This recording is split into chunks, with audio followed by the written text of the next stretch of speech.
3 broken ribs, a fractured wrist, and a heart that had forgotten how to beat normally. That's what Isabella carried the night she walked into Russo's, the upscale Italian restaurant in Little Italy, where crystal chandeliers cast golden light on white tablecloths and the air smelled of expensive wine and fresh basil. She didn't know that in exactly 17 minutes her life would split into before and after. She didn't know that the man sitting in the corner booth, the one with eyes like frozen steel and hands that had ended lives, would become the only reason she'd ever breathe freely again. If you want to discover how a single moment of violence transformed a terrified woman into a queen and a ruthless killer into a man willing to burn the world for love, subscribe now. Leave a like if you believe some men are born to protect, and tell me in the comments what you would do if you witnessed what happened that night. Your presence here matters more than you know. The restaurant hummed with the quiet elegance of old money and new crime. Waiters moved like ghosts between tables, their footsteps silent on imported marble floors. The scent of garlic and wine reduction mingled with expensive perfume and cigar smoke that drifted from the private rooms upstairs. It was the kind of place where deals were made in whispers, where bloodlines mattered more than blood itself, where power wore Armani and carried itself with the confidence of men who'd never heard the word "da." In the back corner, partially hidden by a marble column and the shadows that seemed to gather around him like old friends, sat Marco Valentino. At 42, he was everything the tabloids whispered about and more. 6'3" of controlled violence wrapped in a Tom Ford suit that cost more than most people's cars. His black hair showed threads of silver at the temples, and his face carried the kind of harsh beauty that made women stare and men look away. But it was his eyes that told the real story, dark gray like storm clouds, cold and calculating, the eyes of a man who'd seen everything and felt nothing. He sat alone, as he always did, his back to the wall, eyes constantly scanning the room with the vigilance of someone who knew that death could come from any direction. A glass of Barolo sat untouched in front of him, deep red like the stains he'd washed from his hands too many times to count. He wasn't there for the food or the wine. He was there because Russo's belonged to him, like half of Little Italy, like the docks and the unions and the politicians who smiled for cameras while their pockets jingled with his money. That's when she walked in. Isabella Romano was 27, but looked younger, with long dark hair that fell in waves down her back, and brown eyes so large they seemed to take up half her face. She wore a simple black dress that hung loose on her too thin frame, and if you looked closely, really looked, you could see the careful makeup that didn't quite hide the fading bruise along her jawline. She moved with the careful precision of someone who'd learned to make herself small, to take up as little space as possible, to not draw attention. But Marco noticed her immediately. It was his job to notice everything. She wasn't alone. Behind her walked Derek Lawson, and everything about him screamed wrong. Mid-30s, expensive clothes that didn't quite fit right, the kind of tan that came from bottles, and a smile that never reached his eyes. His hand rested on Isabella's lower back, and even from across the room, Marco could see how she stiffened at the touch, how her shoulders curved inward like she was trying to protect something vital. They were seated 3 tables away from Marco's corner, close enough that he could hear the conversation if he wanted to, and for reasons he couldn't name, reasons that had nothing to do with business or territory, or the cold calculations that usually governed his attention, he wanted to. "You're not eating," Derek said, his voice carrying that edge of controlled anger that Marco recognized instantly. He'd heard it 1,000 times in 1,000 different contexts. It was the voice of a man who enjoyed his power over someone weaker. "I'm not very hungry," Isabella replied, her voice soft, careful, the voice of someone navigating a minefield. I brought you to the most expensive restaurant in the city, and you're not hungry." Derek's hand tightened on his wine glass. "Do you have any idea how much this costs? How lucky you are that I even brought you here?" Marco's jaw tightened imperceptibly. His fingers drummed once against the white tablecloth, a sign his men would have recognized as dangerous. "I'm sorry," Isabella whispered, and the brokenness in those two words made something cold and sharp move through Marco's chest. "I'll eat. I'm sorry." She picked up her fork with a hand that trembled slightly, and that's when Marco saw it. The long sleeve of her dress had shifted, revealing the purple-green fingerprint bruises circling her wrist like a bracelet. Then she reached for her water glass, and the sleeve fell back further, showing more bruises, these ones older, yellowing, layered like a timeline of violence. Marco had killed men for less, had ended lives for infractions so small they barely registered. But he'd never killed out of rage, never let emotion cloud his judgment. Everything he did was calculated, controlled, necessary for business. Yet looking at those bruises, at the way this woman made herself smaller with every breath, he felt something he hadn't felt in 20 years. Something hot and furious and utterly foreign. "The salmon is divine here," Derek was saying, his voice loud enough to carry, performing for the other diners. "Of course, you wouldn't know. You've probably never had anything better than Olive Garden." Isabella flinched like he'd struck her, and Marco's hand curled into a fist under the table. The dinner continued like a slow-motion car crash. Derek ordered for both of them, sent back Isabella's meal twice for imagined flaws, criticized everything from the way she held her fork to the way she breathed. And through it all, she apologized. Sorry, I'm so sorry." Each apology landed in Marco's chest like a stone. "You're embarrassing me," Derek hissed, leaning across the table. "Sitting there like a statue. Smile, for God's sake. Pretend you're having a good time." Isabella smiled, and it was the saddest thing Marco had ever seen. A smile that was all muscle memory and fear, that didn't touch her eyes, that made her look like a beautiful broken doll someone had posed and forgotten. That's when Derek's phone rang. He answered it without excusing himself, his voice immediately shifting to charm as he spoke to whoever was on the other end. Business, probably. Something he considered more important than the woman sitting across from him. And in that moment, while Derek was distracted, Isabella's composure cracked. Just for a second. Her hand shook so badly she had to put down her wineglass, and a single tear rolled down her cheek before she could stop it. She wiped it away quickly, desperately, looking around to see if anyone had noticed. Marco had noticed. Marco noticed everything. She excused herself quietly, Derek barely acknowledging her with a wave of his hand as he continued his phone conversation.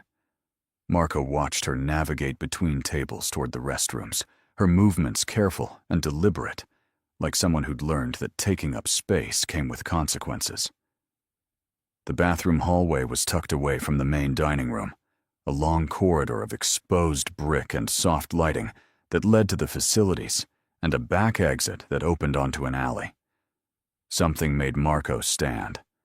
Later, he would tell himself it was instinct, the same instinct that had kept him alive through 2 decades of blood and betrayal. But the truth he wouldn't acknowledge for a long time, was simpler and more complicated. He needed to know she was all right. He, Marco Valentino, a man who'd built an empire on not caring, who'd trained himself to see people as chess pieces and problems as equations, needed to know that this stranger with the sad eyes was safe. He moved through the restaurant with the fluid grace of a predator, other diners unconsciously shifting in their seats as he passed, responding to something primal they couldn't name. He'd almost reached the hallway when he heard it, a sound that made his blood freeze and then ignite.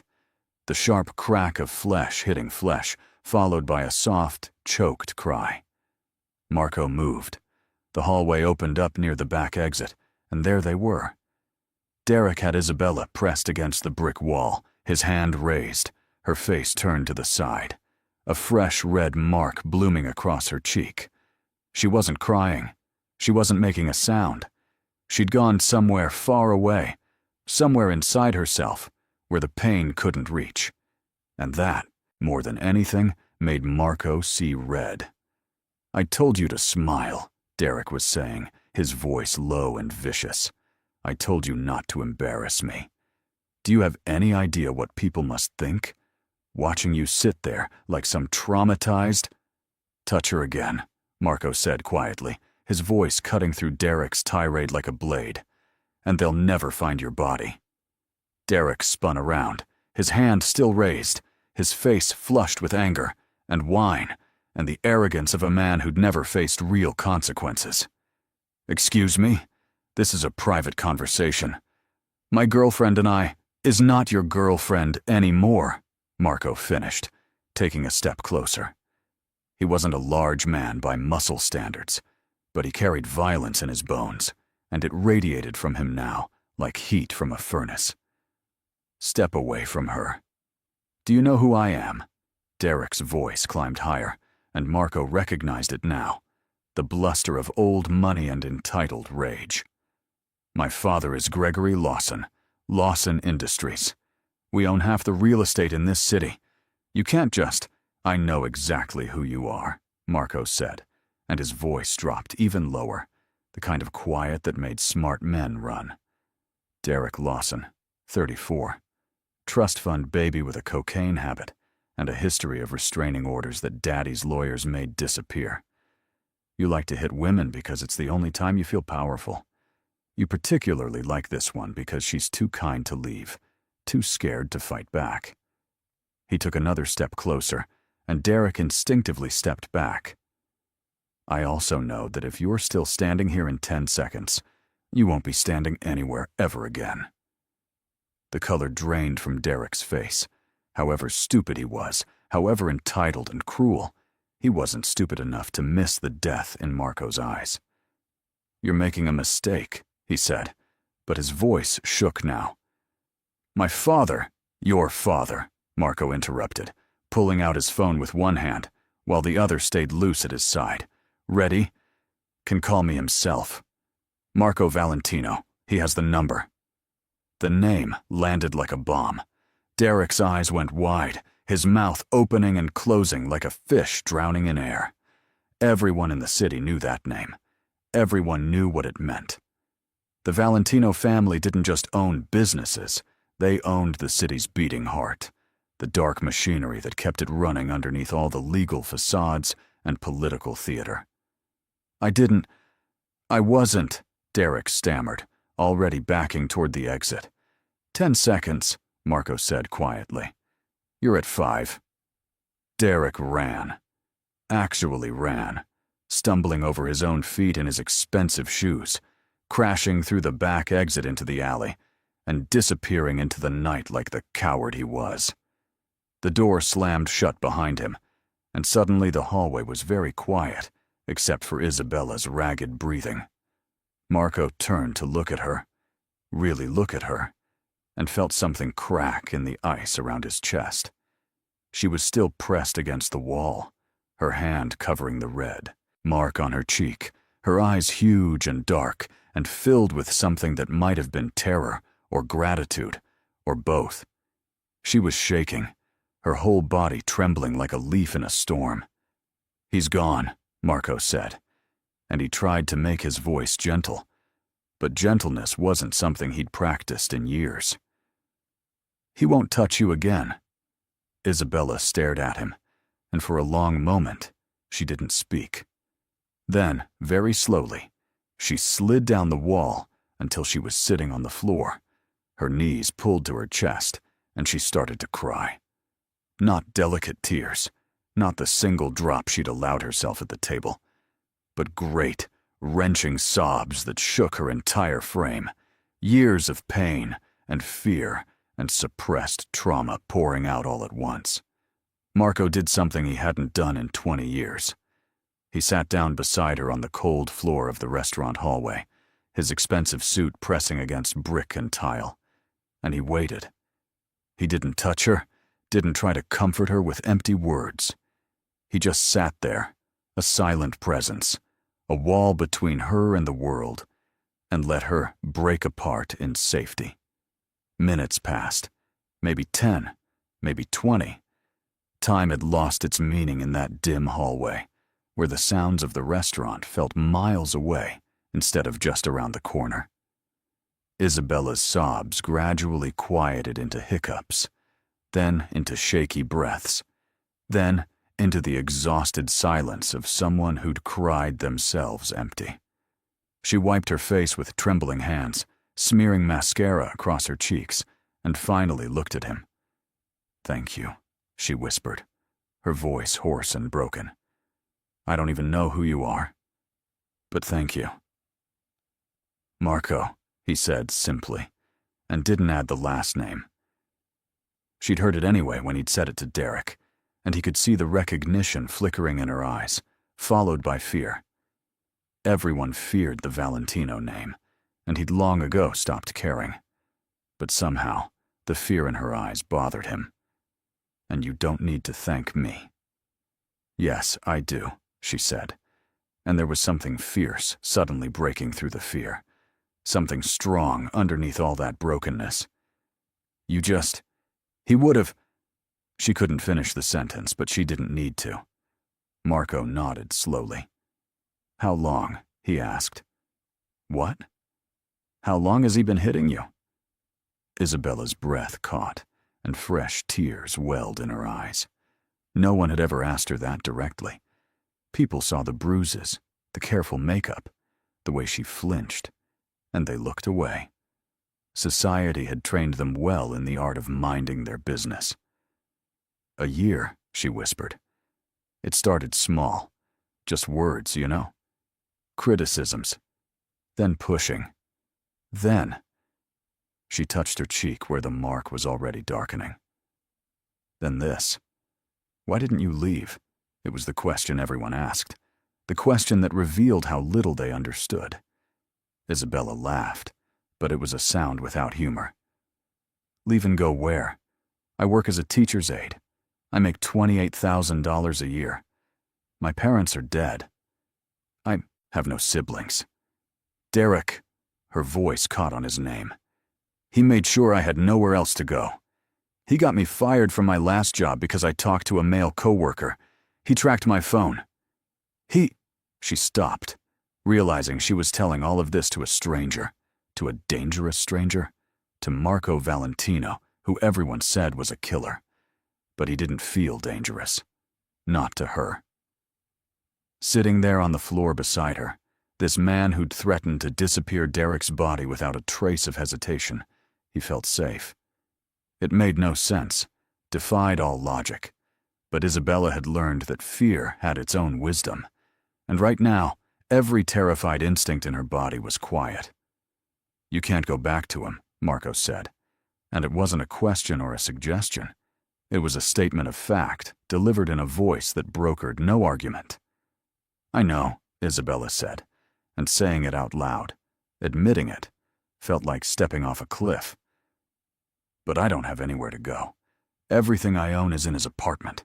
My clothes, my books, my—" She laughed again, that broken sound. "My whole life is in his apartment, and I can't go back there. I know I can't.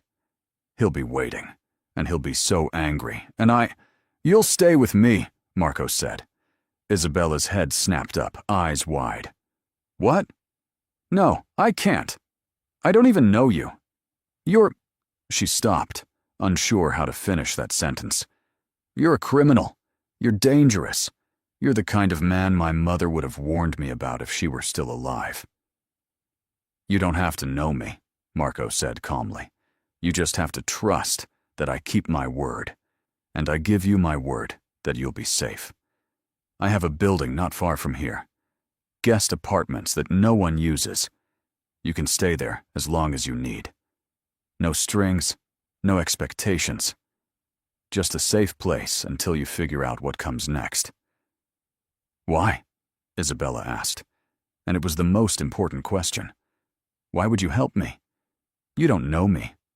I'm nobody. You're not nobody, Marco interrupted, and there was something in his voice that made her breath catch. And as for why?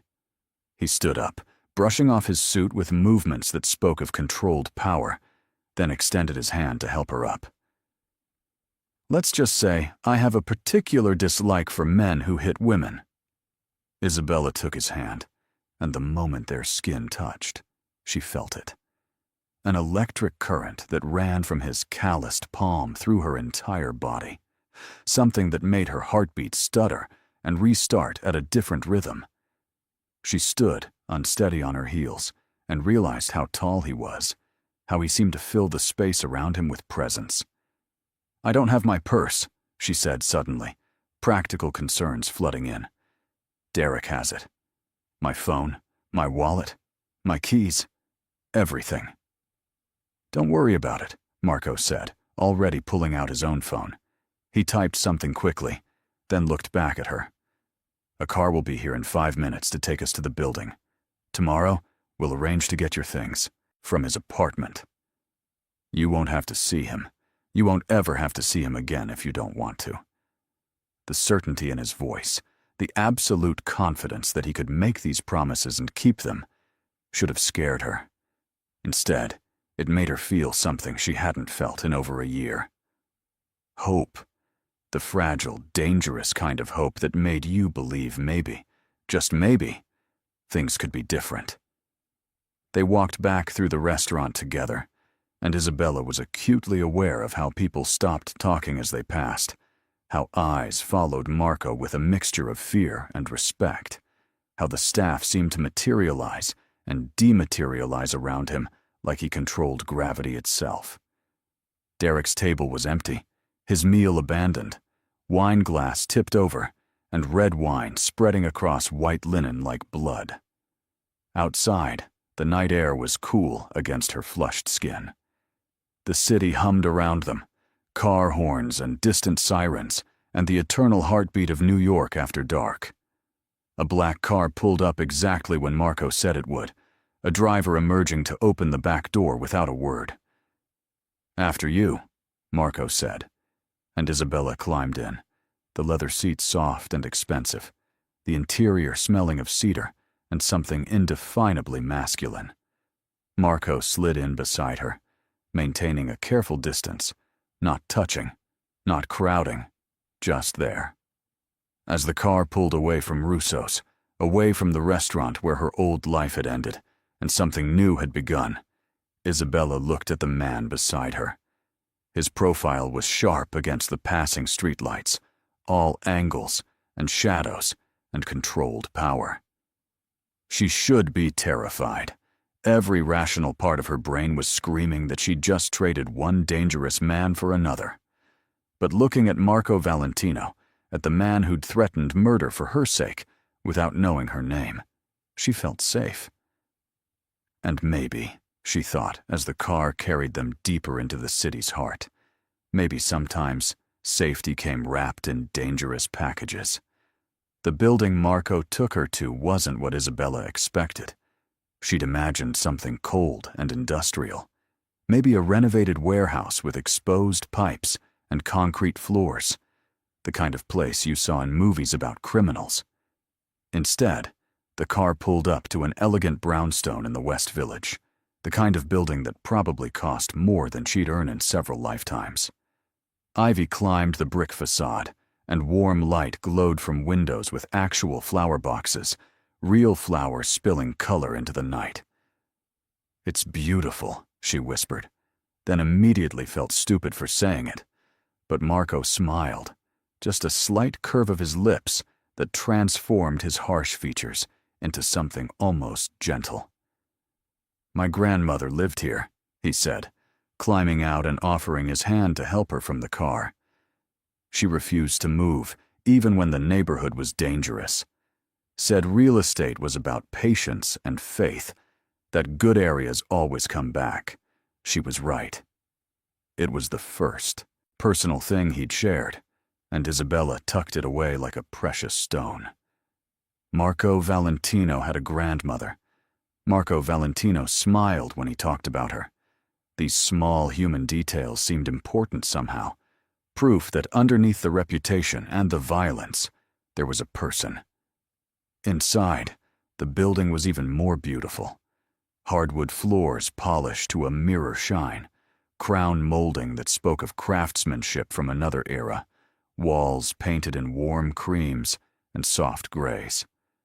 Marco led her up a curved staircase to the 3rd floor, his hand hovering near her lower back without quite touching, a ghost of protection. He stopped at a door marked 3B and produced a key from his pocket. "This apartment hasn't been used in months," he said, unlocking the door and pushing it open. "But it's furnished and clean.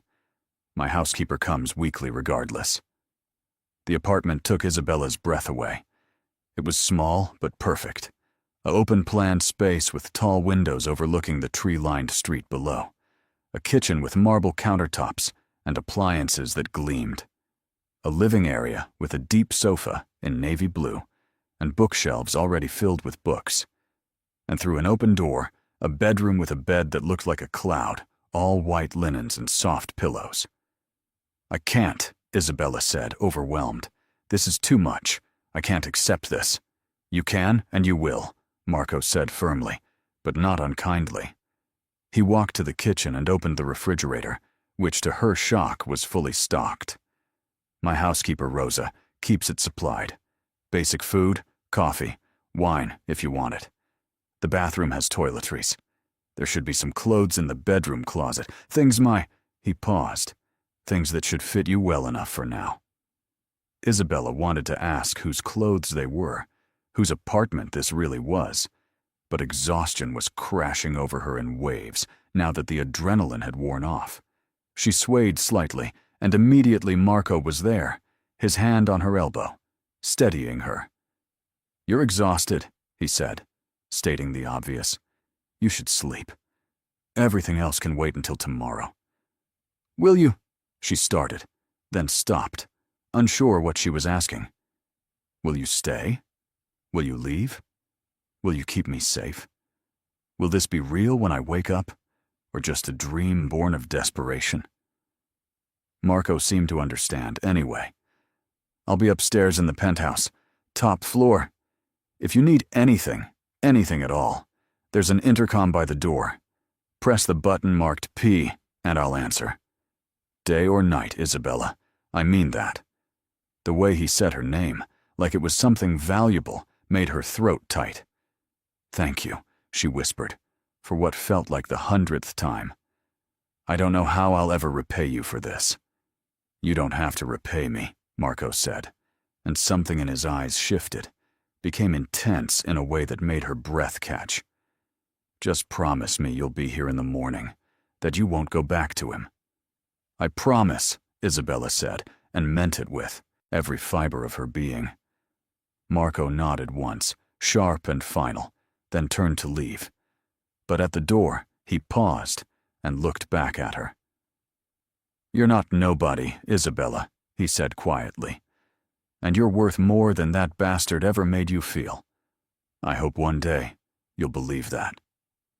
Then he was gone, the door closing softly behind him, and Isabella was alone in this beautiful borrowed apartment, with tears streaming down her face, and hope blooming painful and new in her chest.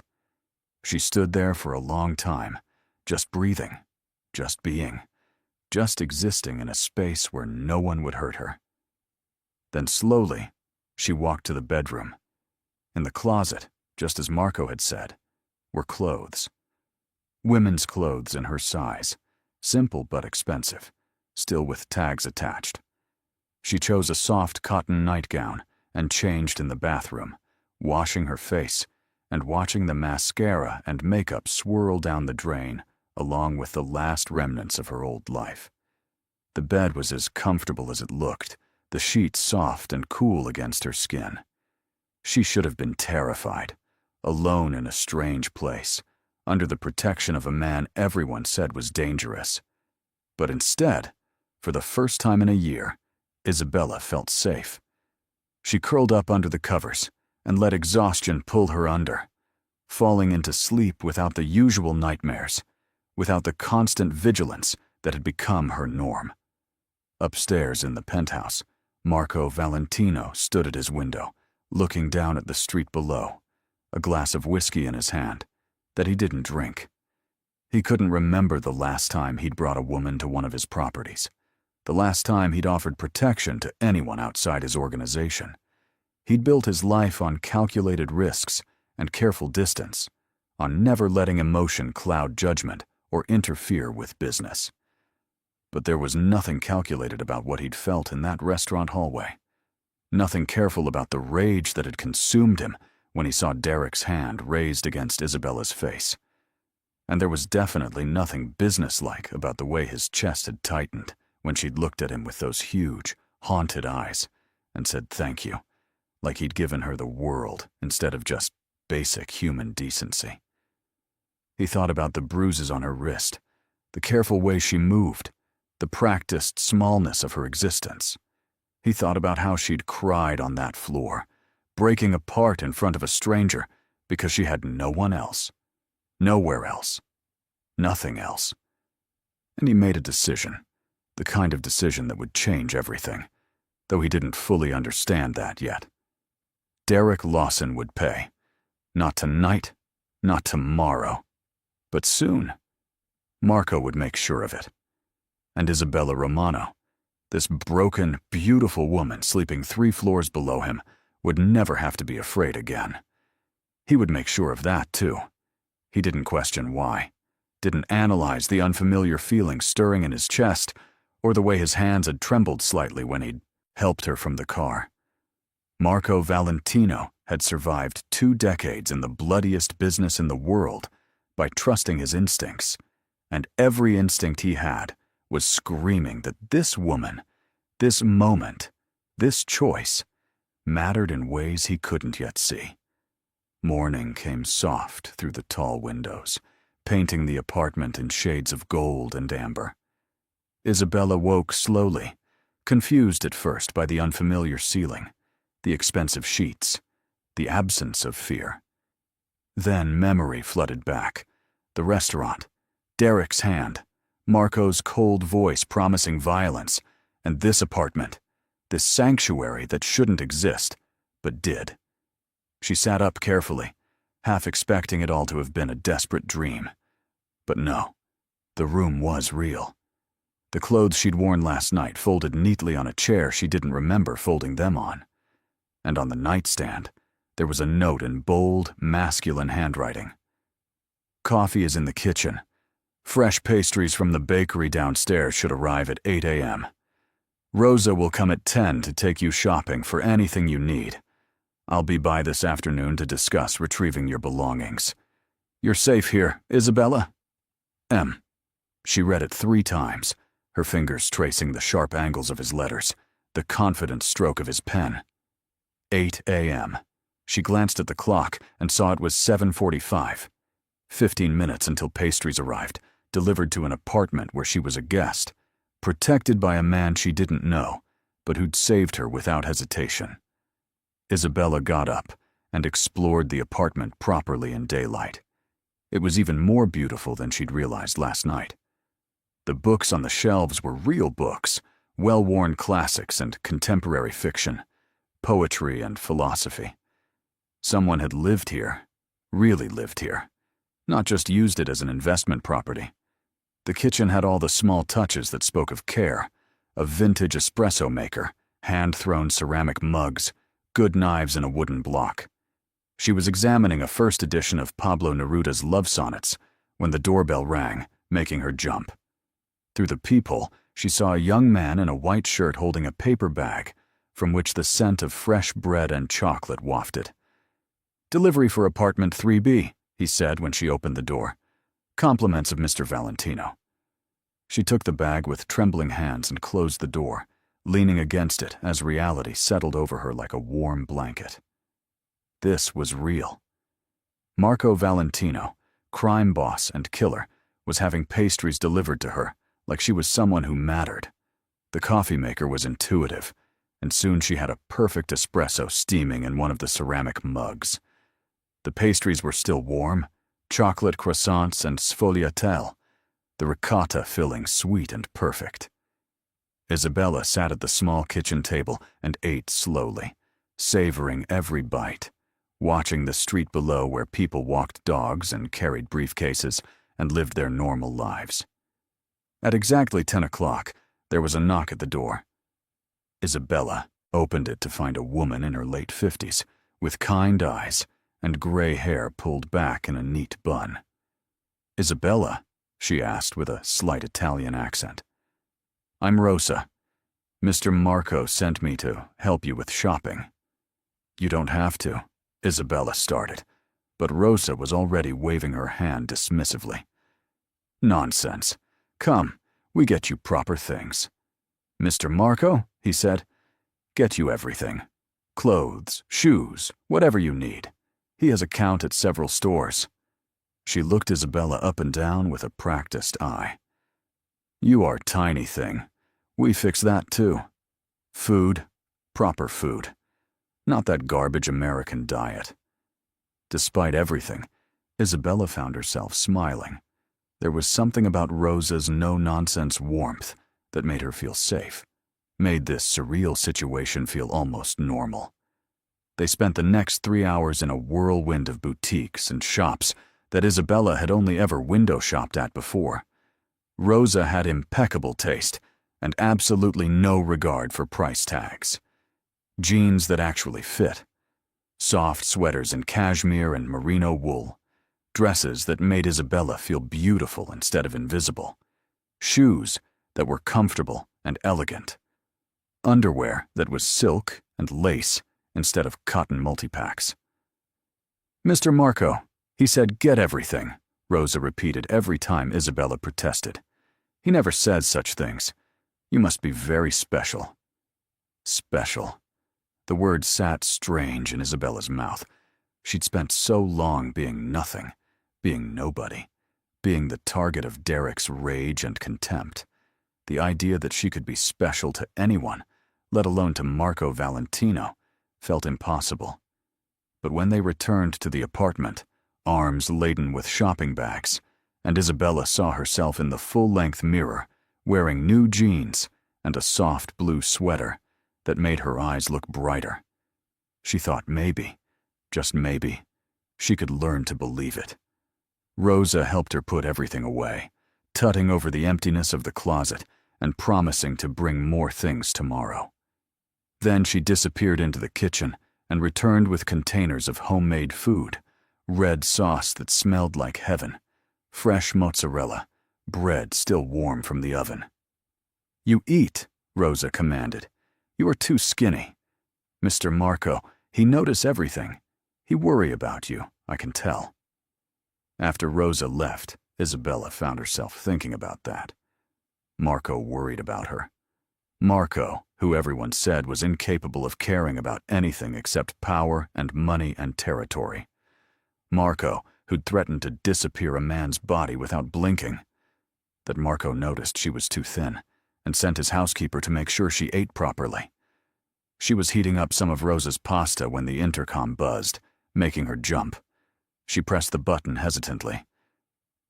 "Hello?" "It's Marco." His voice came through tinny but unmistakable.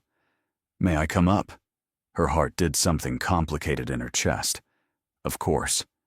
She barely had time to smooth her hair and check her reflection before there was a knock at the door. She opened it, to find Marco standing there in dark jeans and a black shirt, somehow more intimidating in casual clothes than he'd been in the suit. His eyes swept over her, taking in the new clothes, the color in her cheeks, and something shifted in his expression. "You look better," he said simply. "Rosa took good care of me," Isabella replied, stepping back to let him in. "Thank you for that, for all of this. I don't know how I'll ever—" "Stop thanking me," Marco interrupted, but gently. "I told you, no strings, no debts. You needed help, I had the means to provide it, that's all." But it wasn't all, and they both knew it. There was something else humming in the air between them, something neither of them was ready to name. "I've arranged to have your belongings collected from Derek's apartment," Marco said, pulling out his phone and showing her a message thread. "My men will go this evening while he's at his usual bar. They'll pack everything, bring it here. You won't have to see him or set foot in that place again." Isabella felt tears prick her eyes. "How do you know he'll be at a bar?" Marco's smile was cold.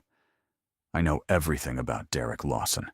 Where he drinks, where he buys his cocaine, how much debt he's in from gambling, which escort services he uses while you're at work. I've known for about 12 hours, which is how long it took my people to compile a complete dossier on his pathetic existence. The casual efficiency of it should have scared her, but instead, Isabella felt protected. "What are you going to do to him?" "Nothing you need to worry about," Marco said. "But he won't bother you again. That's a promise." They stood there in the apartment that smelled like Rosa's cooking and fresh coffee, the afternoon light slanting through the windows and painting everything gold. Isabella knew she should be afraid of this man, this killer, this criminal who'd inserted himself into her life with absolute authority. But fear was the furthest thing from what she felt. "Stay for dinner," she heard herself say.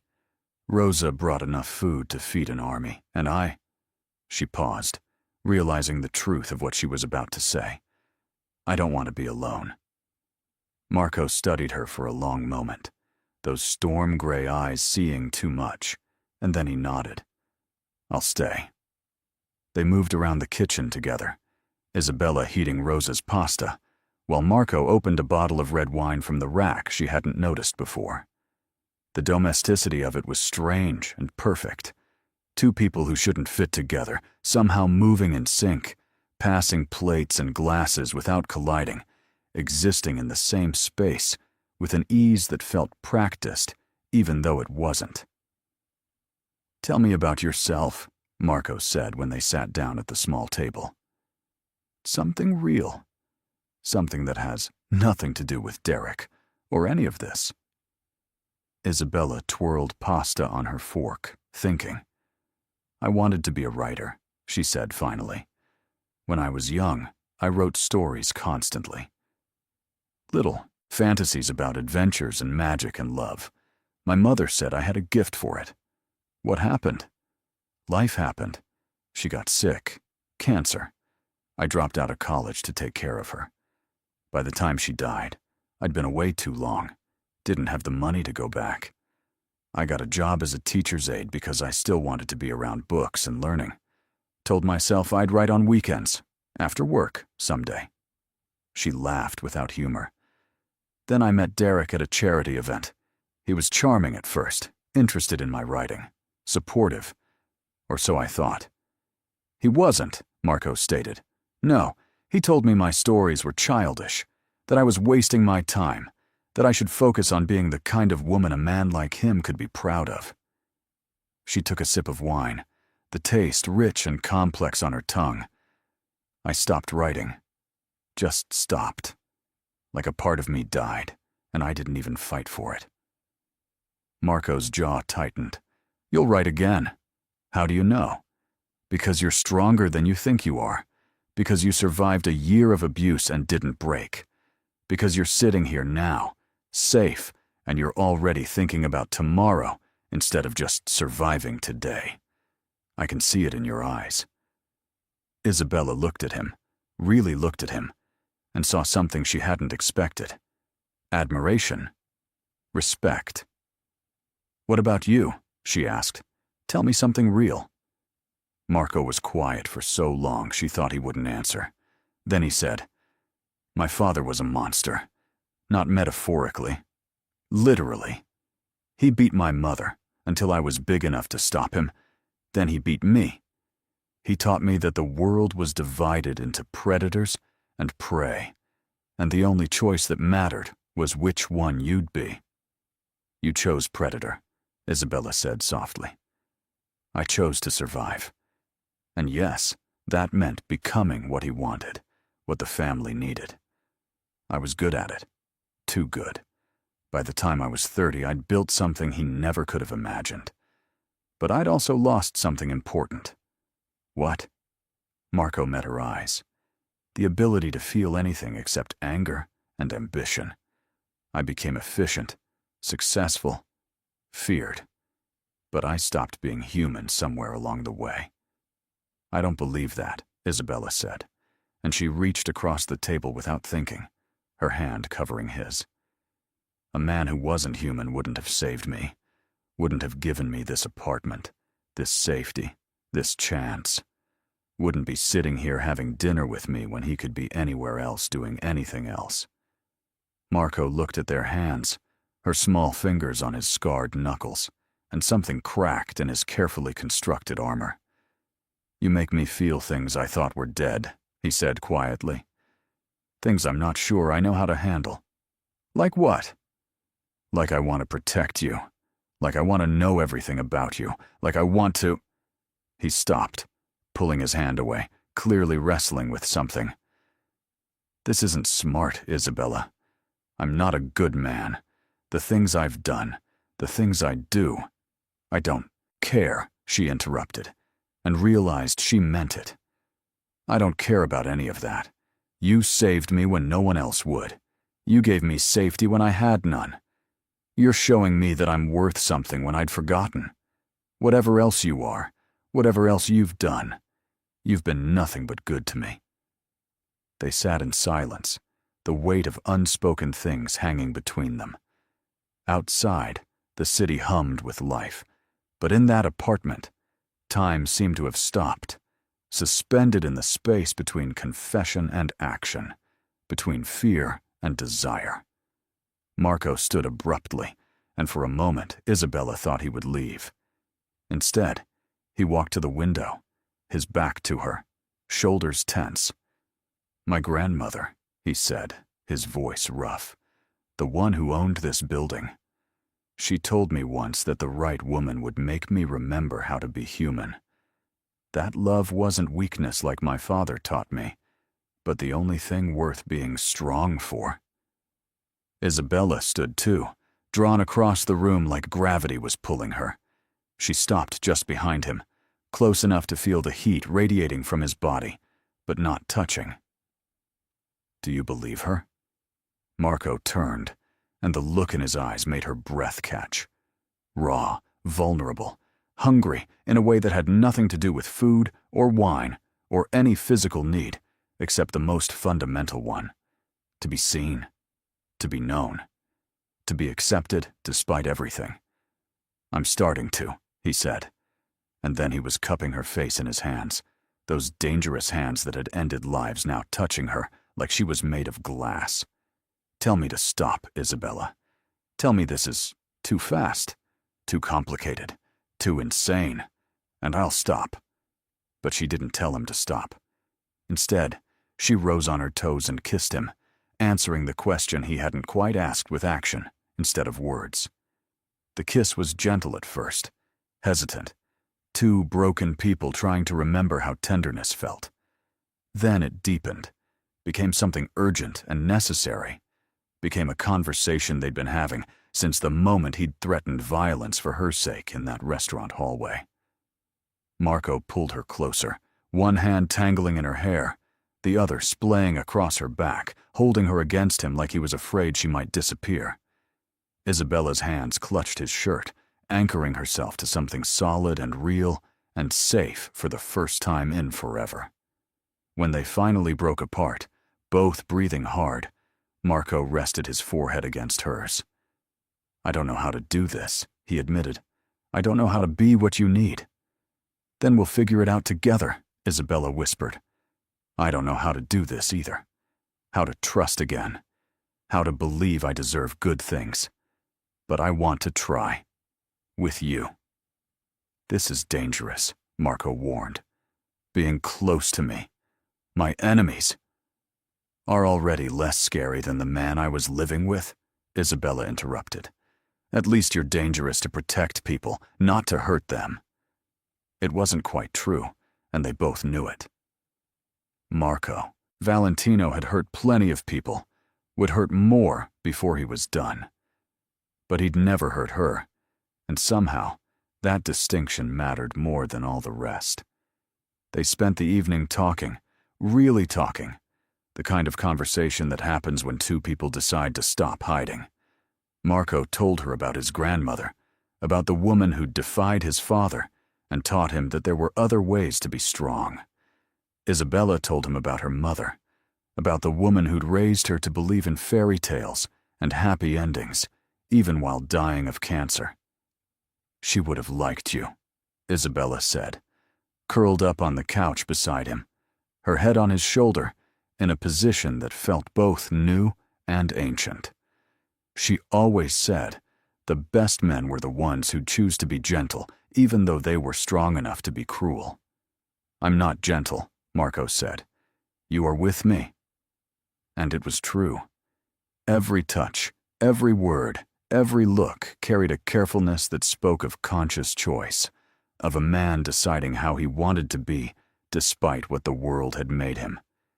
It was late when Marco finally stood to leave, and Isabella felt the loss of his warmth immediately.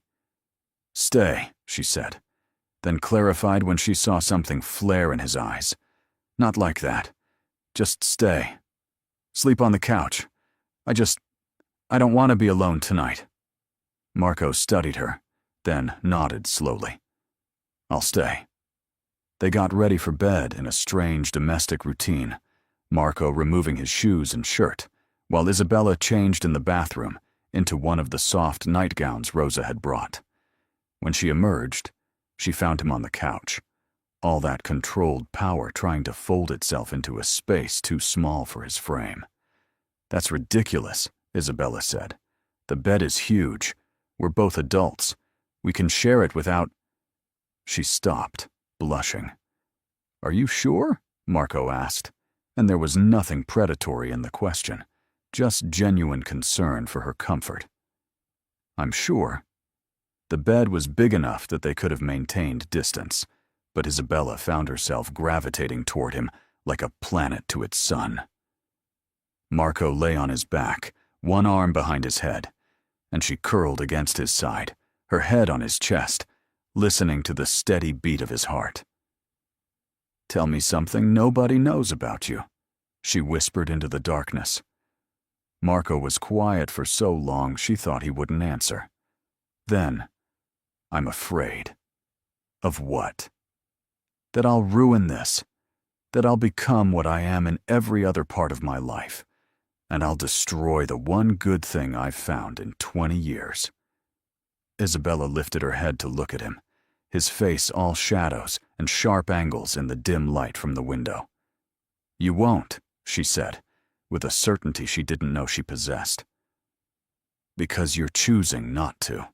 Every moment, every action, you're choosing to be different with me. That's what matters." Marco pulled her closer, his arms wrapping around her like a fortress. "Sleep, Isabella. I'll keep you safe." And she did sleep, deeply and peacefully, protected by a killer who decided to be a guardian, held by a monster who was learning to be a man.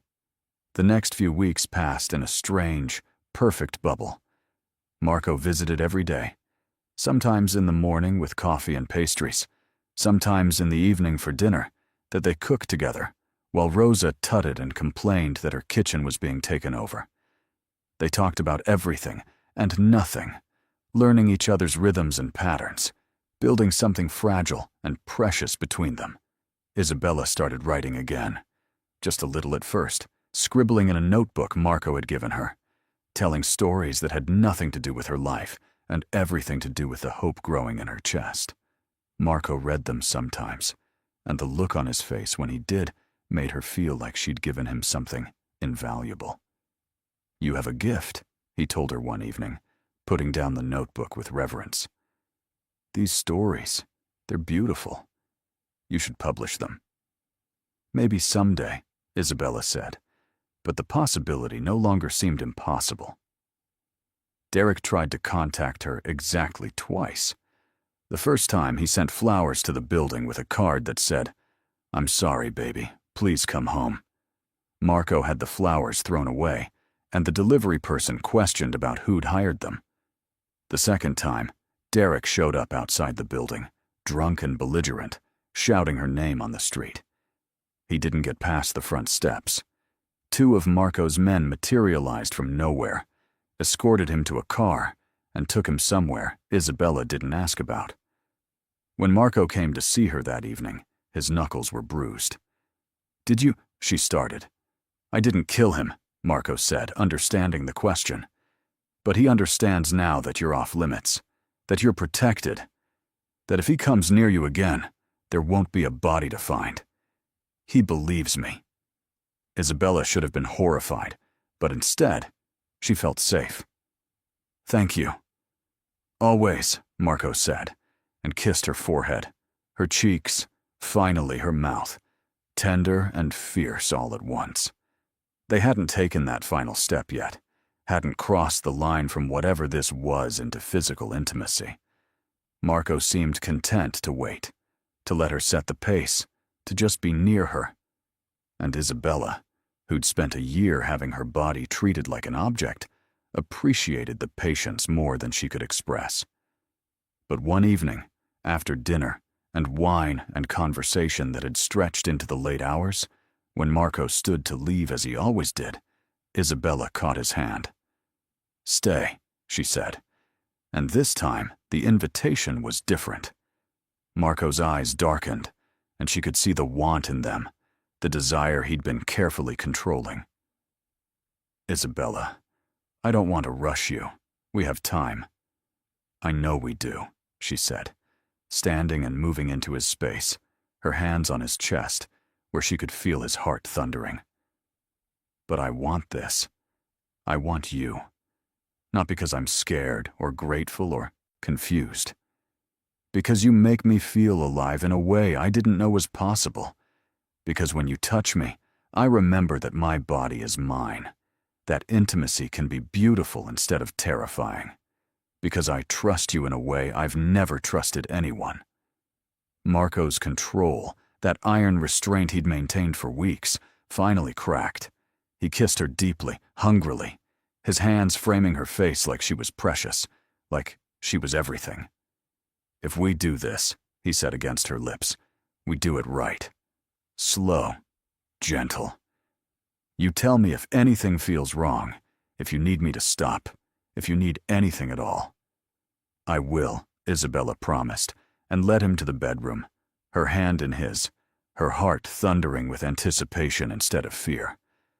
What happened that night was revelation, and healing, and connection all wound together. Marco touched her like she was art, like every inch of her skin was sacred territory he'd been granted permission to explore.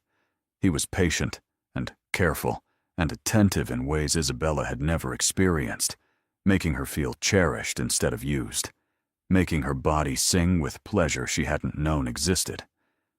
And when they finally came together, when he held her gaze and asked one more time if she was sure, when she said yes and pulled him closer, it felt like coming home. Like 2 broken pieces fitting together and becoming whole. Afterwards, they lay tangled together in the sheets, skin against skin, heartbeats gradually slowing to something approaching normal. Marco traced patterns on her shoulder with his fingertips, and Isabella had never felt so safe, so seen, so absolutely herself as she did in that moment. "Are you okay?"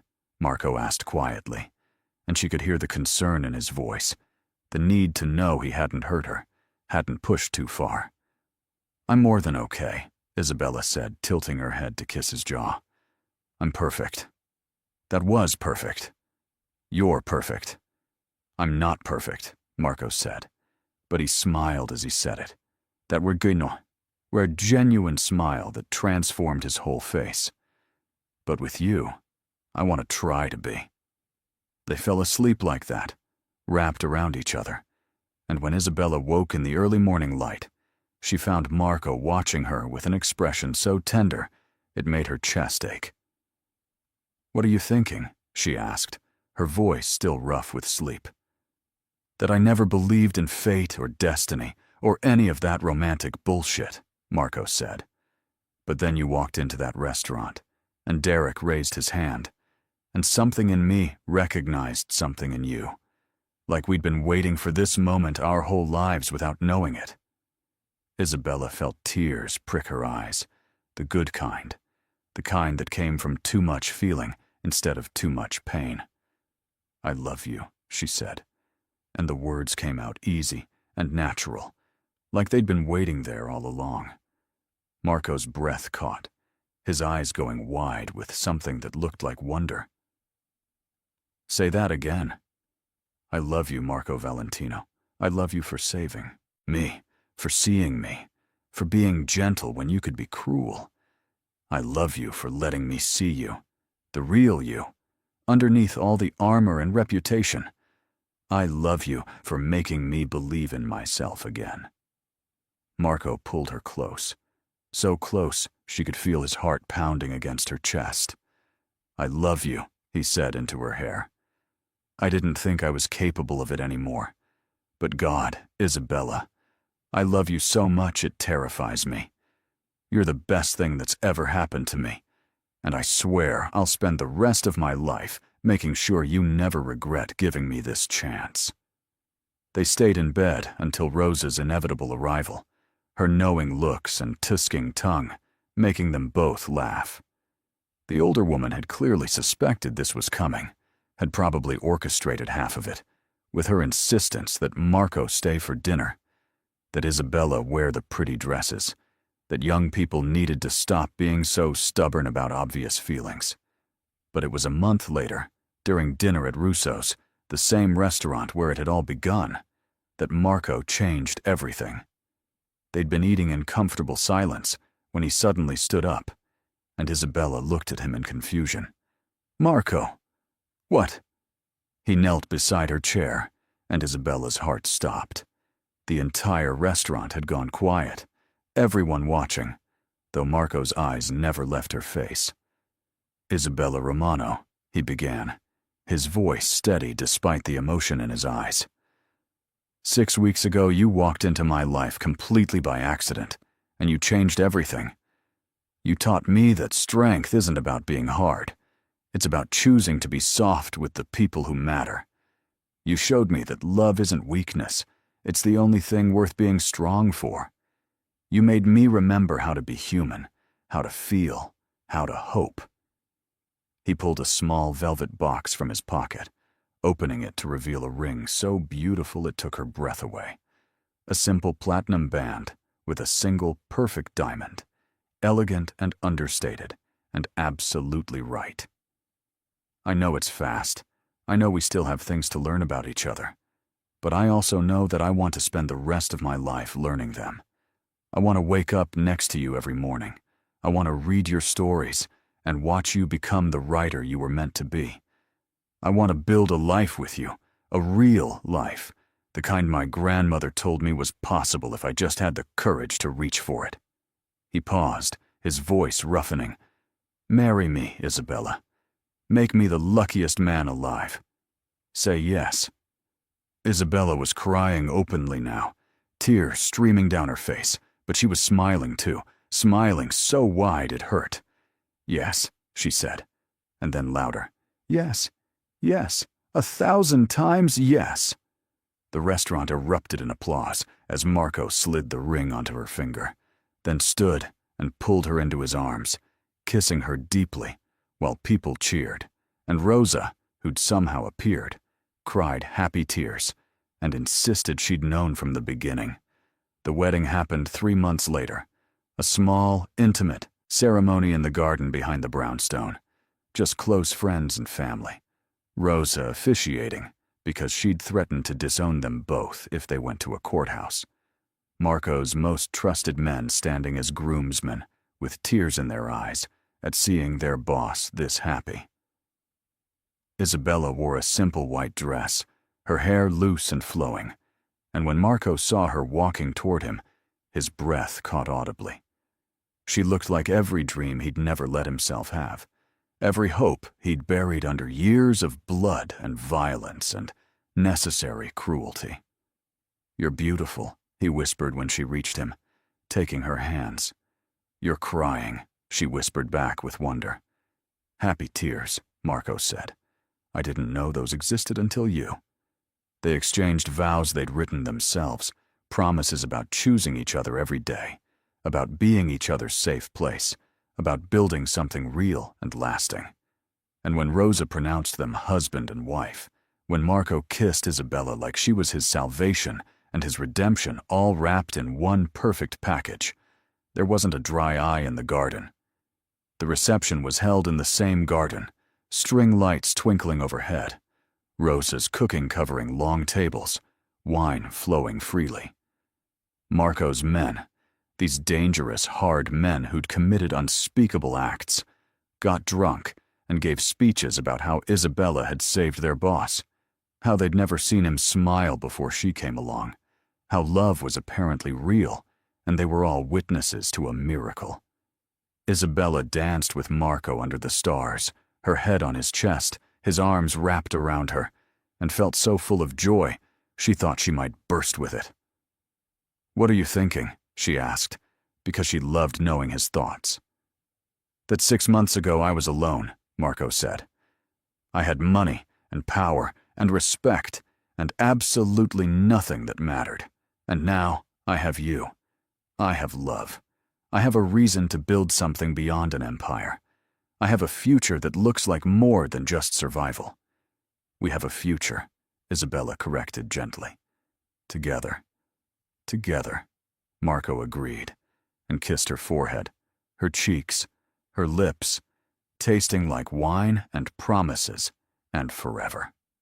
Later, much later, when the guests had gone home and they were alone in the penthouse that was now their shared home, Marco carried Isabella to bed, despite her laughing protests that she could walk. "Humor me," he said. "I've been waiting months to carry my wife over the threshold." He set her down gently, and they undressed each other slowly, reverently. No rush, all the time in the world. And when they made love, it was different than that first time. No hesitation, no fear, just two people who knew each other completely, who'd chosen each other despite and because of everything they were. The next morning, Isabella woke to find Marco already awake, watching her with that expression she'd come to recognize, the one that said he still couldn't quite believe she was real, that she'd chosen him, that this life they were building was actually happening. She stretched and smiled, the ring on her finger catching the morning light and sending rainbows across the ceiling. "Good morning, husband," she said, testing out the word. "Good morning, wife," Marco replied, and pulled her close for a kiss that promised the day could wait a little longer. They spent their honeymoon not in some exotic location, but right there in the city they both loved, exploring it together with new eyes. Marco showed her his New York, the hidden restaurants where mob bosses had made peace, the old neighborhood where his grandmother had taught him about strength and kindness, the places that had shaped him into the man he'd become. Isabella showed him her New York, the libraries where she'd hidden as a child, the park bench where her mother used to take her to write stories, the small bookshop where she dreamed of seeing her own work on the shelves someday. And slowly, they wove their lives together, his world and hers becoming one shared existence. Marco made good on his promise about her writing, setting up a small office in the penthouse where she could work, connecting her with a literary agent who fell in love with her stories immediately. 6 months after their wedding, Isabella sold her first book, a romance about two broken people finding wholeness in each other, and no one was surprised when it became a bestseller. "It's therapeutic," reviewers said. "It makes you believe in love again." Marco threw her a party to celebrate, inviting everyone who mattered, and when he toasted her success, his voice was thick with pride. "To my wife," he said, raising his glass, "who taught a monster how to be a man, who took broken pieces and made them beautiful. You're going to change the world with your words, amore. I'm just lucky I get to watch." But it wasn't all perfect. There were hard moments, too. Times when Marco's past crashed into their present. Death threats. Attempts on his life that came too close to home. Nights when he came back with blood on his clothes and shadows in his eyes. And Isabella had to remind him that he was more than the violence, more than the empire, more than the reputation. "Come back to me," she'd whisper, holding him while he shook with adrenaline and fear and rage. "Come back. You're safe. We're safe. I love you." And he always did come back. Always let her pull him from whatever dark place the business had sent him. Always remembered that he had something worth being better for. A year into their marriage, on a quiet Sunday morning, Isabella woke feeling strange. Nauseous, but not sick. Tired, but energized. Her body doing something different that she couldn't quite name. She'd been about to dismiss it when realization struck like lightning. She slipped out of bed, careful not to wake Marco, and found a pregnancy test in the bathroom drawer, left over from a scare months ago that had turned out to be nothing. She took it, with shaking hands, and then waited the longest 3 minutes of her life. 2 lines. Positive. Pregnant. Isabella stared at the test, her hand covering her mouth, tears streaming down her face. A baby. Their baby. A life they'd created together. Proof that broken people could build beautiful things. That love was real and lasting and transformative. She walked back to the bedroom to find Marco awake, concern on his face. "Isabella, what's wrong? You're crying." "I'm pregnant," she said, the words coming out on a sob of pure joy. "Marco, we're going to have a baby." The expression that crossed his face was something Isabella would remember for the rest of her life. Shock, then wonder, then such overwhelming love that it seemed to radiate from him like light.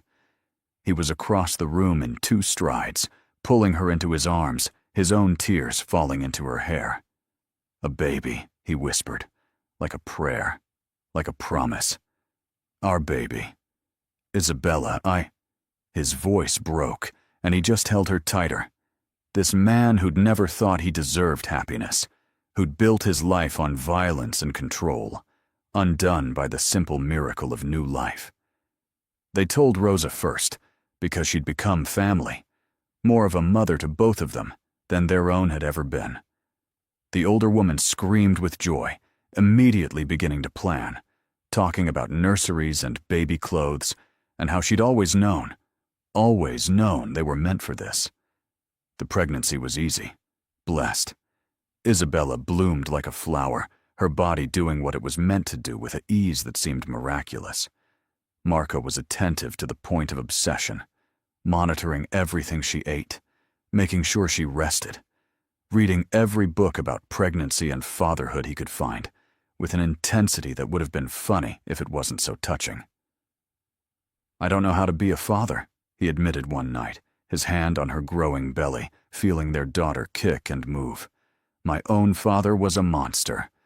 What if I—" "You won't," Isabella interrupted firmly. "You're nothing like him. You're choosing to be different every single day. Our daughter is going to grow up knowing she's loved, knowing she's safe, knowing that her father would move heaven and earth to protect her. That's all that matters." Their daughter, Sophia Rose Valentino, was born on a spring morning, coming into the world with a cry that sounded like determination. Marco held her for the first time, this tiny, perfect thing that weighed barely 7 pounds, and something fundamental shifted in his universe. He'd thought he understood love when he married Isabella, thought he'd grasped the depth of it. But looking at his daughter, at this innocent life he was responsible for protecting, he understood it in a completely new way. "Hello, Piccola," he whispered, his voice rough with tears. "I'm your papa, and I promise you, that I will spend every day of my life making sure you never know fear, never know pain, never know anything but love." Isabella watched her husband hold their daughter, this man who'd killed without hesitation, now cradling a baby like she was made of glass, and felt her heart expand beyond what she thought was possible. The years that followed were full and rich and beautiful. Sophia grew into a bright, curious child who had her mother's eyes and her father's determination, who was equally comfortable in Rosa's kitchen, learning to cook, and in her father's office learning about business, though Marco was careful to shield her from the darker aspects of his work. Isabella continued to write, her books touching hearts and changing lives, each one a little piece of the healing she'd experienced, woven into fiction that felt true. And Marco gradually transitioned the family business into more legitimate enterprises, using his power and connections to build something his daughter could be proud of instead of something she'd have to hide. On their 5th anniversary, they returned to Russo's, the restaurant where it all began. They sat at the same table where Derek had once made Isabella feel small, where Marco had first noticed the bruises, where everything had changed. "Do you ever think about that night?" Isabella asked, her hand in Marco's across the white tablecloth. "Every day," Marco said honestly. "I think about what my life would be if I hadn't been there, if I'd chosen a different restaurant, a different table, if I'd decided not to get involved. I think about all the ways I could have missed you, and it terrifies me." "But you didn't miss me," Isabella said softly. "You were exactly where you were supposed to be. We both were." "Fate?" Marco asked with a smile. "Love," Isabella corrected. "The kind that changes everything. The kind my mother told me about in her stories. The kind I wrote about without believing it existed. The kind that takes broken people and makes them whole." Marco lifted her hand to his lips, kissing her knuckles. The gesture so familiar now it felt like breathing. "You saved me, you know. That night, you think I saved you, but it was the other way around. I was empty, Isabella. I'd built this empire, achieved everything I thought mattered, and I felt nothing. Then I saw you, and something woke up inside me. Something I thought was dead." "We saved each other," Isabella said. "That's what real love does. It doesn't complete you like all the romantic cliches say. It helps you become whole on your own, and then it gives you someone to share that wholeness with." They ate dinner, reminiscing about that first night, laughing about how terrified Isabella had been, how cold Marco had seemed, how neither of them could have imagined where they'd end up. The restaurant was the same, the food just as good, but everything else had changed. They weren't strangers anymore. They weren't broken anymore. They were family. Later, walking home through the city streets, Sophia asleep in Marco's arms because she'd insisted on coming along and promptly fallen asleep during dessert, Isabella thought about the journey they'd taken. From that moment of violence in a restaurant hallway to this, a family walking home together under the city lights, it seemed impossible. Like a fairy tale. Like one of the stories she wrote. But it was real. Real in a way that made her grateful every single day. That made her wake up and choose this life, this man, this love, over and over again. And looking at Marco, seeing the way he held their daughter so carefully, the way he smiled at something Isabella said, she knew he was making the same choice. Every day, every moment. Because that's what real love was, she'd learned. Not the lightning bolt, not the instant connection, though they'd had that too. Real love was the choice to stay when it got hard, the choice to be gentle when you could be cruel, the choice to build something together that was bigger and better than what either of you could build alone. They reached home, the brownstone that had become their sanctuary, and climbed the stairs to the penthouse. Marco put Sophia to bed, kissing her forehead and whispering promises about tomorrow's adventures. Then he found Isabella on the balcony, looking out at the city that had brought them together. "What are you thinking?" he asked, wrapping his arms around her from behind, his chin resting on her shoulder.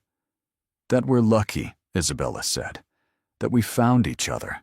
that we chose each other, that every day we get to wake up and choose each other again. The luckiest, Marco agreed, and turned her in his arms to kiss her, tender and deep and full of all the words they'd said and all the words they didn't need to say. And somewhere in the city below, in other restaurants and other hallways, other stories were beginning. Other broken people were finding each other. Other lives were changing in the space between one heartbeat and the next. Because that's what love did. It transformed. It healed. It made the impossible suddenly real. Marco and Isabella had learned that the hard way, through pain and fear and violence that could have destroyed them. But instead, it had led them here, to this balcony, to this life, to this love that had saved them both. Sometimes, Isabella thought, the most extraordinary love stories began in the simplest moments: a restaurant, a raised hand, a stranger who chose to intervene. And from that single choice, from that one moment of courage, everything changed. Lives were transformed. Souls were healed. Love became real. If this story touched your heart, if you believe that real love still exists in this complicated world, subscribe to the channel and become part of our family. Leave a like if you think some people are worth fighting for, and tell me in the comments what you believe about second chances and new beginnings. Your presence here, your belief in these stories, makes all the difference. It reminds us that we all deserve to be seen, to be chosen, to be loved exactly as we are. And maybe, just maybe, this story reminds you that you deserve that too. That broken doesn't mean irreparable. That fear doesn't have to be forever. That somewhere out there, in the most unexpected places, love is waiting to find you. All you have to do is be brave enough to let it in.